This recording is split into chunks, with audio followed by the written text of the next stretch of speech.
How do you keep yourself restored during this? I mean, I used to find this with the Oprah show that every day you're talking to people who come from very difficult circumstances, that the energy of that sometimes would feel like that I'd be covered in that energy.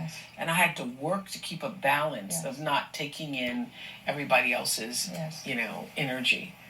What do you do? I know you meditate. I meditate a lot. When I do my meditation or my practicing my yoga, and when my hands it touches the ground, this is for me the most beautiful sensation, and I say thank you, God. And in the groundedness, I feel that's when that restores me. When I breathe, I feel I'm breathing God, and when I exhale, I think I'm exhaling into God. And then these are small things. It's the connections with God and with earth that restores my spirits. And how do you define God?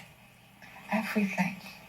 My mom, when I was a kid, and I grew up a Muslim, my mom used to tell me, don't look at God only up there.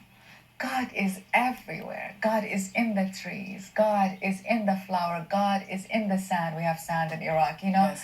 And I really think God is in the chair. God is here everywhere.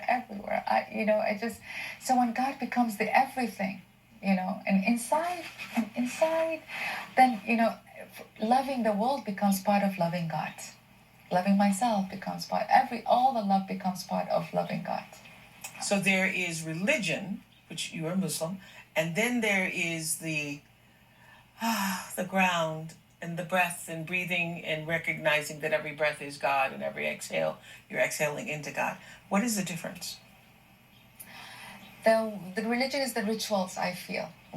And for me, the latter is how do you take the spirit of the religion? What is religions? What are all the religions? They're saying the exact same thing for me. They're saying the exact same thing, and that same thing is sort of for me is out of love for God. It's sort of to try to aspire to be. In Sufism they say we are to empty ourselves like a flute, and that's an individual process. Yes. So God can. How you empty, yes. How you empty is. I feel like consciousness is like a switch light. We each have the choice to switch it on or off. Right. And if you switch it on, you have to do the work. Right. And you empty yourself like a flute, so God can whisper through you. So God can play the flute through you, and that's. Isn't that Rumi? That is a Rumi. Okay. As all of us can do that. So for me, the breathing in and God is that takes the spirit of religions, Islam included, and look at why we're trying to do that.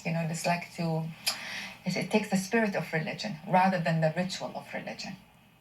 We live in this polarized world of darkness and light, summer and winter. How do you stay in the light? Only by acknowledging my dark. And it only was a recent process for me to, with consciousness, try to look at my own shadow. Where are the parts of myself that I snap or I'm impatient or whatever it is, and how do I own it? And I put myself in that pain and I tell myself this will help you connect to someone else one day in the future. So when a friend one day tell me I am in pain or I did this embarrassing thing, I'm like, yes, I did that too. Yeah. Did you see it's an acceptance of it and thus a release of it? When the shame goes, there's the freedom comes as well. Absolutely. What do you believe about conflict?